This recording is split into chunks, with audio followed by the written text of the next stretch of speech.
Doctor Zakir Naik হলেন Islamic research ফাউন্ডেশনের president এবং এর পিছনে মূল চালিকা শক্তি। পাশাপাশি এই সম্মেলনের আয়োজক ইসলামিক ইন্টারন্যাশনাল স্কুল এর পরিচালনা, পরিকল্পনা এবং প্রতিষ্ঠা করেছেন ডাক্তার Zakir Naik. The United Islamic Aid জাকাতের মাধ্যমে পদ্ধতিগত প্রচেষ্টা অনেক সুবিধাবঞ্চিত মুসলিম ভাই ও বোনদের অবস্থার উন্নয়নের শিক্ষা স্কলারশিপের মাধ্যমে শুরু করেছে। আর এখন আছে প্রাথমিক শিক্ষা কেন্দ্র দারিদ্রদের জন্য। প্রফেশনাল ট্রেনিংয়ে ডাক্তার জাকির নায়েক একজন মেডিকেল ডাক্তার এবং সুবিখ্যাত যুগান্তকারী ইসলামিক বক্তা, পাশাপাশি তুলনামূলক ধর্মতত্ত্বেরও একজন বিশ্লেষক। ডাক্তার জাকির নায়েক ইসলামিক দৃষ্টিভঙ্গিকে তুলে ধরে ইসলাম সম্পর্কে ভুল ধারণা দূর করে কোরআন, সহিহ হাদিস এবং অন্যান্য ধর্মগ্রন্থের মাধ্যমে, পাশাপাশি কারণ, যুক্তি এবং বৈজ্ঞানিক প্রমাণ দিয়ে ডাক্তার জাকির তাঁর নির্দিষ্ট পর্যালোচনা এবং তারপর পাবলিক লেকচার শেষে দর্শকদের এবং ইসলামের সমালোচকদের চ্যালেঞ্জিং প্রশ্নের সন্তোষজনক জবাবের জন্য বিখ্যাত। তার পাবলিক ডায়ালগ অন্যান্য ধর্মের বিখ্যাত ব্যক্তিদের সাথে, যেমন ডাক্তার উইলিয়াম ক্যাম্বেল আমেরিকার এবং বিখ্যাত গুরু শ্রী শ্রী রবিশঙ্কর ভারতের, পাশাপাশি অন্যান্যরাও ফিরে এসেছে যারা ইসলাম সম্পর্কে ভুল ধারণা পোষণ করত। এই ডায়ালগ আবারও প্রমাণ করেছে যে কোরআন নাজিল হয়েছে সমগ্র মানবতার জন্য সর্বশক্তিমান ঈশ্বরের পূর্ববর্তী গ্রন্থগুলো থাকা সত্ত্বেও মানুষের জন্য। The Indian Express doctor Zakir নায়েককে অন্তর্ভুক্ত করেছে 2009 সালের সবচেয়ে ক্ষমতাধর 100 ইন্ডিয়ানদের তালিকায় ইন্ডিয়ার 100 কোটিরও বেশি মানুষের মধ্যে। ইন্ডিয়ার সেরা 10 জন আধ্যাত্মিক গুরুর বিশেষ তালিকায় ডাক্তার জাকির নায়েকের অবস্থান তৃতীয়। বাবা রামদেব এবং শ্রী শ্রী রবিশঙ্করের পর মুসলিমদের মাঝে প্রথম।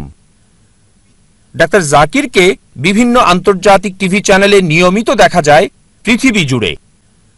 পিস টিভির মূল চালিকা শক্তি হলেন তিনি, যেটা পৃথিবী জুড়ে সম্প্রচার হচ্ছে ইংলিশ এবং উর্দু প্রোগ্রামের আলাদা চ্যানেল হিসেবে 4টা স্ট্র্যাটেজিক্যাল স্যাটেলাইট স্টেশনের মাধ্যমে। পিস টিভি পৃথিবীর সবচেয়ে বেশি দর্শক সমৃদ্ধ 24 ঘন্টার ইসলামিক চ্যানেল। এই সম্মেলনের সমাপনী পর্বে আলোচনা করবেন পৃথিবীর অধিকাংশ মানুষের জন্য অতি গুরুত্বপূর্ণ এবং জরুরি বিষয়, আমাদের জীবনের উদ্দেশ্যটা কি। ভাই ও বোনেরা, চলুন আমরা সকলে মঞ্চে স্বাগত জানাই এই যুগান্তকারী বক্তা ডাক্তার জাকির নায়েককে।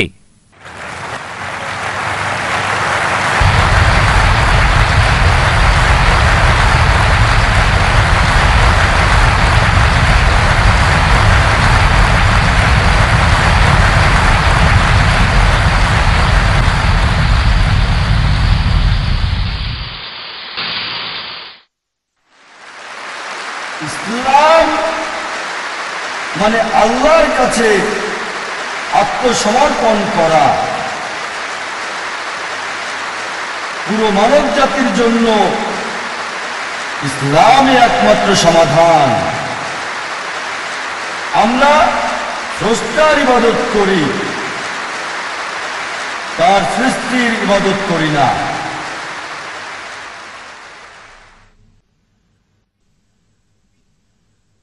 अल्हम्दुलिल्लाह वस्सलातु वस्सलाम अला रसूलिल्लाह व अला आलिहि व अस्हाबिहि अजमईन अम्मा बाद अऊज़ु बिल्लाहि मिनश शैतानिर रजीम बिस्मिल्लाहिर रहमानिर रहीम वमा खलक़तुल जिन्ना वल इंसा इल्ला लियअब्दुन बिस्मिल्लाहिर रहमानिर रहीम अल्लज़ी खलक़ल मौता वल हयाता लियब्लुवकुम अय्युकुम अहसनु अमला रब्बि इश्रह लि सदरी व यस्सिर लि अमरी वहलुल उक़दतम मिन लिसानी यफ़क़हू क़ौली।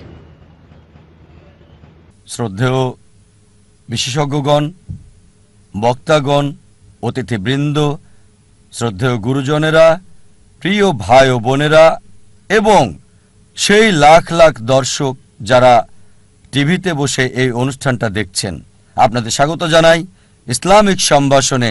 আসসালামু আলাইকুম ওয়া রাহমাতুল্লাহি ওয়া বারাকাতুহু। আল্লাহর দয়া, শান্তি এবং রহমত আপনাদের সবার উপরে বর্ষিত হোক। আজকে আমাদের এই 10 দিন ব্যাপী আন্তর্জাতিক কনফারেন্সের শেষ দিনে আমি আপনাদের সামনে শেষ লেকচারটা দিচ্ছি। আমার এই লেকচারের বিষয় হচ্ছে আমাদের এই জীবনের উদ্দেশ্যটা কি। আমাদের মধ্যে কতজন মানুষ আসলে এই ব্যাপারটা নিয়ে চিন্তা করেছেন যে আমাদের জীবনের উদ্দেশ্যটা কি? আমাদের মধ্যে কতজন এই ব্যাপারটা নিয়ে ভেবেছেন যে আমাদের এই অস্তিত্বের উদ্দেশ্যটা কি? আমরা এখানে কি করছি? এখানে কেন এসেছি? আসুন এবার এই ব্যাপারটা আমরা বিশ্লেষণ করে দেখি। আমি এখানে দর্শকদের অনুরোধ করব, আপনাদের মধ্যে কেউ যদি কখনো এটা চিন্তা করে থাকেন যে আপনার জীবনের উদ্দেশ্যটা কি, তাহলে দয়া করে হাত তোলেন। আমি জানতে চাচ্ছি এখানে দর্শকদের মধ্যে কতজন এটা নিয়ে চিন্তা করেছেন যে আমাদের জীবনের উদ্দেশ্যটা কি। এখান থেকে দেখতে পাচ্ছি 10-15 জন, খুব বেশি হলে 100 জন। এখানে প্রায় 1 লাখ মানুষ আছেন। এটা 0.1%-এরও কম। অনেকে হয়তো হাত তুলতে লজ্জা পাচ্ছেন, তারপর এটা বলতে পারি যে এই মানুষের মধ্যে 0.1%-এরও কম এই ব্যাপারটা নিয়ে চিন্তা ভাবনা করেছেন যে আমাদের জীবনের উদ্দেশ্যটা কি। এখন আমাদের জীবনের উদ্দেশ্যটা কি এটা নিয়ে জানা খুবই কি জরুরি।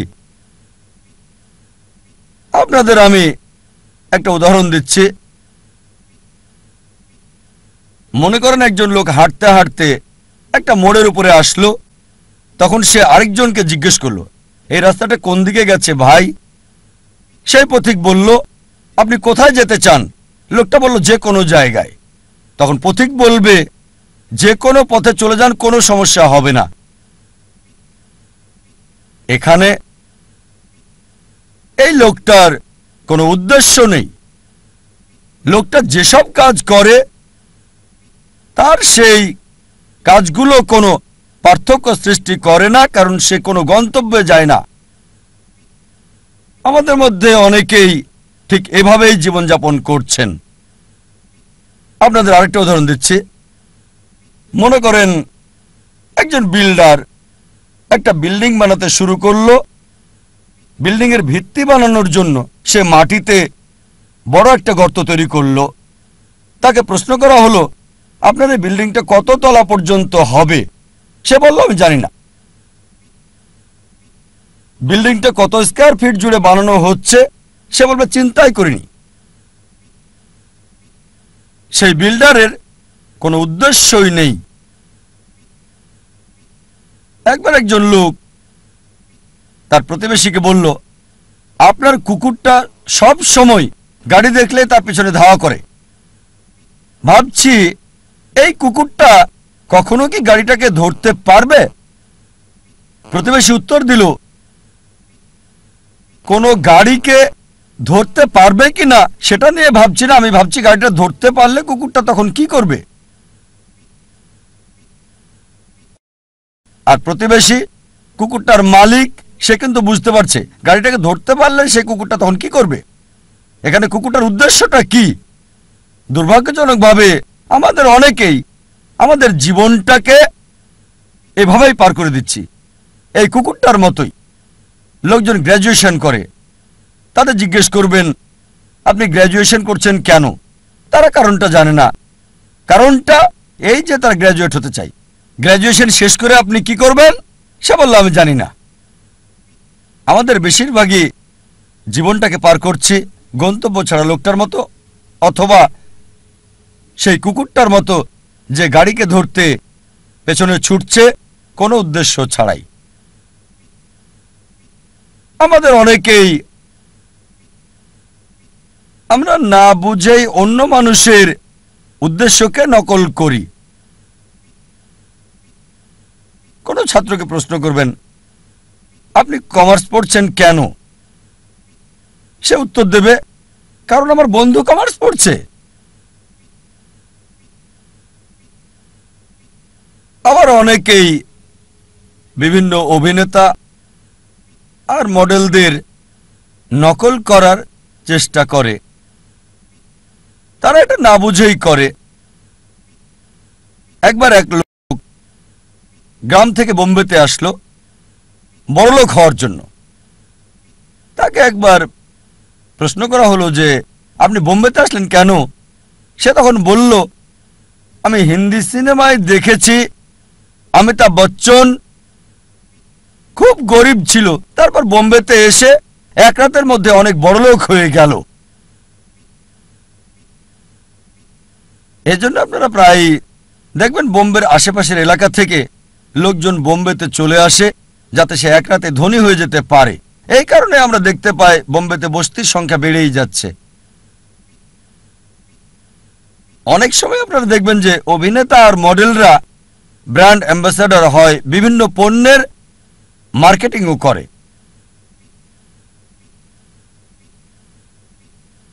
একজন একটা নতুন গাড়ি কিনলো, হুন্ডাই i10। তাকে প্রশ্ন করা হলো, আপনি এই গাড়িটা পছন্দ করলেন কেন? Hyundai i10। সে বলল, আমার প্রিয় অভিনেতা শাহরুখ খান, তার একটা হুন্ডাই i10 আছে। আমি জানি না যে শাহরুখ খান ওই অ্যাড ছাড়া আর কখনো হুন্ডাই i10-এ বসেছেন কি না। তিনি হয়তো চালান মার্সিডিজ অথবা BMW অথবা এরকম কিছু। আমার সন্দেহ তার i10 আছে কিনা। শাহরুখ খান মডেল হয়েছেন ঘড়ির, ট্যাগ হিওর ঘড়ির। তিনি ব্র্যান্ড অ্যাম্বাসেডর এই বিখ্যাত ট্যাগ হিওর ঘড়ির। আর আমরা দেখি যে অনেক ভক্তই তার এই ঘড়ি কিনে থাকে। এখন শাহরুখ খানের অভিনয়ের সাথে এই ট্যাগ হিওরের সম্পর্কটা কি? এই ট্যাগ হিওর ঘড়িটা কি তার অভিনয়ের ক্ষেত্রে কোনো সাহায্য করে যাচ্ছে? আমার তো মনে হয় শাহরুখ খান বিখ্যাত হওয়ার পরে এই ট্যাগ হিওর ঘড়ি পরেছেন। এরকম বিভিন্ন উপায়ে মিডিয়ায় পণ্যের মার্কেটিং করা হয়। আর দুর্ভাগ্যজনকভাবে আমরা অন্য মানুষকে নকল করার চেষ্টা করি, বেশিরভাগ সময় কিছু না বুঝেই। মনে করেন একজন ধনী লোক একটা টেক্সটাইল মিল কিনলো। প্রশ্ন করা হলো, আপনি এই টেক্সটাইল মিল কিনলেন কেন? সেই লোক বলল যে আমি খোঁজ খবর নিয়ে জানতে পেরেছি টেক্সটাইল ব্যবসায় অনেক বেশি লাভ করা যায়। তারপর জিজ্ঞেস করা হলো, আপনার কাছে কি কোনো ভালো রিপোর্ট আছে? সে বলল না। ব্যবসা দেখাশোনার জন্য কি কাউকে ঠিক করেছেন? কাউকে সেই কোম্পানির চিফ এক্সিকিউটিভ অফিসার কি বানিয়েছেন? সে বলল না। এখানে কত পার্সেন্ট লাভ করতে চান আমি জানি না। তারপর কাঁচামাল কোথা থেকে কিনবেন ওটা তো চিন্তা করিনি। আপনি টেক্সটাইল বিক্রি করবেন কোথায়? সে বলল জানি না। আপনার কি মনে হয় এই মিল মালিক টেক্সটাইল ব্যবসায় কোনো লাভ করতে পারবে? আবার ধরেন আরেকজন লোক, তার একটা উদ্দেশ্য। তার উদ্দেশ্য হচ্ছে পৃথিবীর সেরা বিজ্ঞানী হওয়া। সে কি করলো? সে তখন পৃথিবীর প্রথম মানুষ আদম আলাইহিস সালাম থেকে শুরু করে এ পর্যন্ত মানুষের ইতিহাস পড়ল। এভাবে অনেক পড়াশোনা করে জানতে পারলো যে পৃথিবীর ইতিহাসে এ পর্যন্ত সবচেয়ে সেরা বিজ্ঞানী স্যার আইজ্যাক নিউটন। আর এই কথাটা সঠিক। এটা জানার পর সে কি করলো? নিউটনের মতো হওয়ার জন্য সে মাথার চুল লম্বা রাখতে লাগলো, আইজ্যাক নিউটনের মতো কার্লি। তারপর জুতা পরতে লাগলো তার মতো। তারপর সে জামা কাপড়ও পরতে লাগলো। সেই লোক কি নিউটনের মতো বিজ্ঞানী হতে পারবে? তার একটা উদ্দেশ্য আছে তবে প্ল্যানিংটা হচ্ছে ভুল। প্ল্যানিং অবশ্যই আছে, সে বিজ্ঞানীদের নিয়ে পড়াশোনাও করেছে, কিন্তু প্ল্যানিংটা ছিল ভুল। এবার মূল প্রশ্নে আসি যে আমাদের জীবনের মূল উদ্দেশ্যটা কি? পৃথিবীতে আমাদের এই অস্তিত্বের উদ্দেশ্যটা কি? আপনাদের কি মনে হয় কে এই প্রশ্নের সঠিক উত্তরটা দিতে পারবেন যে পৃথিবীতে আমাদের জীবনের উদ্দেশ্যটা কি? কে? ডাক্তার জাকির নায়েক পারবেন? অবশ্যই এর উত্তর হবে না। তাহলে কি বিজ্ঞানীরা এই প্রশ্নের উত্তর দিতে পারবেন? এবার উত্তর না। তাহলে কি দার্শনিকরা এর উত্তর দিতে পারবেন? তারাও পারবেন না। এই প্রশ্নের সবচেয়ে সেরা উত্তর যে আমাদের জীবনের উদ্দেশ্যটা কি, এর উত্তর দিতে পারবেন আমাদের স্রষ্টা সর্বশক্তিমান আল্লাহ সুবহানাহু ওয়া তাআলা। আমার লেকচারের শুরুতে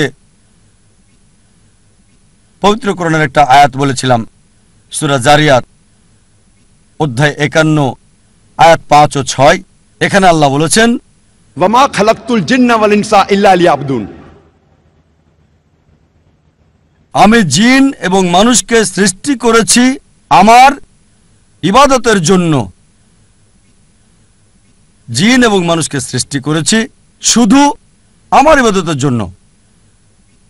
এখানে আরবি শব্দ হচ্ছে ইবাদা, মূল শব্দ আব থেকে এসেছে, যার অর্থ চাকর, এর মানে দাস। ইবাদা মানে নির্দেশ পালন, মানে গোলামি, এর মানে অনুগত, সমর্পণ করা। সংক্ষেপে ইবাদা মানে গোলামি বা আল্লাহ সুবহানাহু ওয়া তাআলার নির্দেশ মান্য করা। আমাদের স্রষ্টা সর্বশক্তিমান আল্লাহর যা কিছু আল্লাহ সুবহানাহু ওয়া তাআলা সর্বশক্তিমান আল্লাহ নির্দেশ দিয়েছেন আমরা মানি, এটাই হচ্ছে ইবাদা, এটাই প্রার্থনা। যেমন ধরেন আল্লাহ সুবহানাহু ওয়া তাআলা বলেছেন 5টি পিলার মানতে হবে। যদি তাওহীদে বিশ্বাস করেন যে কোনো উপাস্য নেই আল্লাহ ছাড়া, তাহলে ইবাদত করছেন, আপনি আল্লাহর উপাসনা করছেন। যদি প্রার্থনা করেন, সালাহ আদায় করেন, আপনি ইবাদত করছেন, আল্লাহ সুবহানাহু ওয়া তাআলার উপাসনা করছেন। যদি যাকাত দেন, বাধ্যতামূলক দান, ইবাদত করছেন, আল্লাহ সুবহানাহু ওয়া তাআলার উপাসনা করছেন। যদি রোজা রাখেন, ইবাদত করছেন, আল্লাহ সুবহানাহু ওয়া তাআলার উপাসনা করছেন। আল্লাহ কোরআনে বলেছেন যে প্রতিবেশীর হক আদায় করতে হবে, তাই যদি প্রতিবেশীর হক আদায় করেন, যেহেতু কোরআন বলছে সূরা মাউন অধ্যায় 107 আয়াত 7, তাহলে ইবাদত করছেন, আল্লাহ সুবহানাহু ওয়া তাআলার উপাসনা করছেন। যদি বিরত থাকেন যেগুলো থেকে সর্বশক্তিমান স্রষ্টা আল্লাহ সুবহানাহু ওয়া তাআলা বিরত থাকতে বলেছেন, তাহলে আপনি ইবাদত করছেন। যদি মদপান থেকে বিরত থাকেন, আপনি ইবাদত করছেন। যদি শুকর না খান, তাহলে আপনি ইবাদত করছেন, আল্লাহ সুবহানাহু ওয়া তাআলার উপাসনা করছেন। যদি বিরত থাকেন চুরি করা থেকে, ধোঁকা দেওয়া থেকে, মিথ্যে বলা থেকে, আপনি ইবাদত করছেন, আল্লাহ সুবহানাহু ওয়া তাআলার উপাসনা করছেন। সংক্ষেপে আল্লাহ সুবহানাহু ওয়া তাআলার নির্দেশ মান্য করলে, নিজের ইচ্ছাকে আল্লাহর কাছে সমর্পণ করলে আপনি ইবাদত করছেন, আপনি আল্লাহ সুবহানাহু ওয়া তাআলার উপাসনা করছেন। আর মানুষের প্রতিটি কাজই ইবাদত বললে গণ্য হবে যদি দুটি শর্ত মানেন। এক নম্বর হচ্ছে কাজটি করা হবে কেবলমাত্র আমাদের স্রষ্টা আল্লাহ সুবহানাহু ওয়া তাআলার সন্তুষ্টির জন্য। 2 নম্বর হচ্ছে কাজটি করা হবে সুন্নাহ অনুসারে, সর্বশেষ এবং চূড়ান্ত নবী মুহাম্মদ সাল্লাল্লাহু আলাইহি সাল্লাম যেভাবে করেছেন। যদি আপনার কাজে এই দুটো বিষয় থাকে, প্রতিটি কাজই ইবাদতের অন্তর্ভুক্ত হয়ে যাবে, প্রার্থনা বলে গণ্য হবে। যখন কোনো যন্ত্র কিনেন, সেই যন্ত্রের সাথে একটা নির্দেশিকা বই দেওয়া হয়। যদি আপনি মানুষকে মেশিন বলে ধরেন, তাহলে একমত হবেন যে মানুষ হচ্ছে সবচেয়ে জটিল মেশিন এই পৃথিবীর বুকে। আপনার কি মনে হয় না এই মানুষের জন্য এই মেশিনের নির্দেশিকা বই দরকার আছে? মানুষের জন্য সর্বশেষ এবং চূড়ান্ত নির্দেশিকা বই হচ্ছে পবিত্র কোরআন। পবিত্র কোরআন আল্লাহ সুবহানাহু ওয়া তাআলার সর্বশেষ এবং চূড়ান্ত নির্দেশ, যা সর্বশেষ ও চূড়ান্ত নবী মুহাম্মদ সাল্লাল্লাহু আলাইহি ওয়াসাল্লামকে দেওয়া হয়েছে। সর্বশেষ ও চূড়ান্ত নির্দেশিকা মানব জাতির জন্য। কোনটা করবে আর করবে না, কিভাবে একজন মানুষ জীবনযাপন করবে, তা দেওয়া আছে এই নির্দেশিকা বই পবিত্র কোরআনে।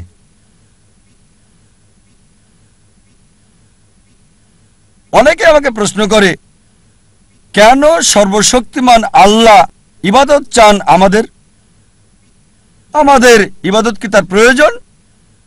কেন চান আমরা তার প্রশংসা করি? আল্লাহু আকবার, আল্লাহ মহান, সর্বশক্তিমান, আল্লাহ কি প্রশংসার প্রয়োজন?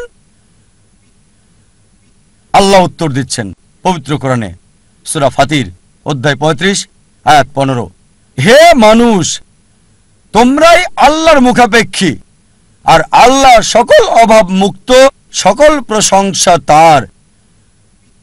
কোরআন বলছে সূরা ফাতিরে অধ্যায় 35 আয়াত 15, হে মানুষ, তোমরাই আল্লাহর সাহায্য প্রার্থী, আল্লাহ সকল অভাব মুক্ত, প্রশংসা কেবল তারই।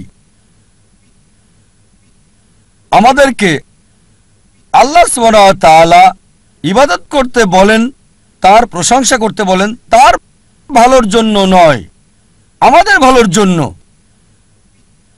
যখন আল্লাহু আকবার বলি, এটা আল্লাহকে মহান করে না, আল্লাহ এমনিতেই অতি মহান। আপনি আল্লাহু আকবার বলেন আর না বলেন, তারপরও আল্লাহ অতি মহান থাকবেন, এতে আল্লাহ সুবহানাহু ওয়া তাআলার কিছু যায় আসে না। তবে আল্লাহ সুবহানাহু ওয়া তাআলা চান আমরা তার প্রশংসা করি, কারণ তিনি আমাদের মানসিকতা বোঝেন। আমরা মানুষরা যখন কারো প্রশংসা করি, যখন মহান বা বিখ্যাত কাউকে চিনি, আমরা সাধারণত তার কথায় মেনে চলি। যেমন ধরেন, আপনার মার হার্ট অ্যাটাক হয়েছে, আপনার কাছে একটা অপশন, একজন সাধারণ মানুষ এসে আপনাকে উপদেশ দিচ্ছে, আপনি কি তার উপদেশ মানবেন, নাকি পৃথিবীর সবচেয়ে বড় হার্ট স্পেশালিস্টের উপদেশ আপনি মানবেন? সেই লোকটি আপনাকে ফ্রি উপদেশ দিচ্ছে, আপনি কার উপদেশ নেবেন? হার্ট অ্যাটাক হয়েছে আপনার মায়ের জন্য, পৃথিবীর বিখ্যাত হার্ট স্পেশালিস্টের উপদেশ নাকি সাধারণ লোকের? এটা স্বাভাবিক, কারণ জানেন হার্ট স্পেশালিস্ট বিখ্যাত, লোকজন তার প্রশংসা করে, আপনি তার উপদেশই মানতে চাইবেন।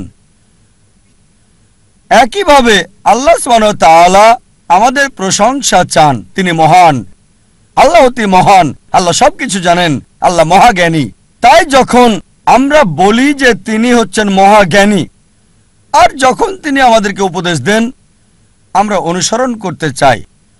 যদি না মানেন তিনি মহাজ্ঞানী, মহাপ্রজ্ঞাশীল, তাহলে তার উপদেশ মানার সম্ভাবনা কম। তাই আল্লাহ সুবহানাহু ওয়া তাআলা আমাদের ইবাদত চান, প্রশংসা চান, তার উপকারের জন্য নয়, এটা আমাদের উপকারের জন্য। আল্লাহ বলেন সূরা ফাতির অধ্যায় 35 আয়াত 15, হে মানুষ, তোমাদেরই আল্লাহর সাহায্য দরকার, আর আল্লাহ কারো মুখাপেক্ষী নন, সকল প্রশংসা তারই।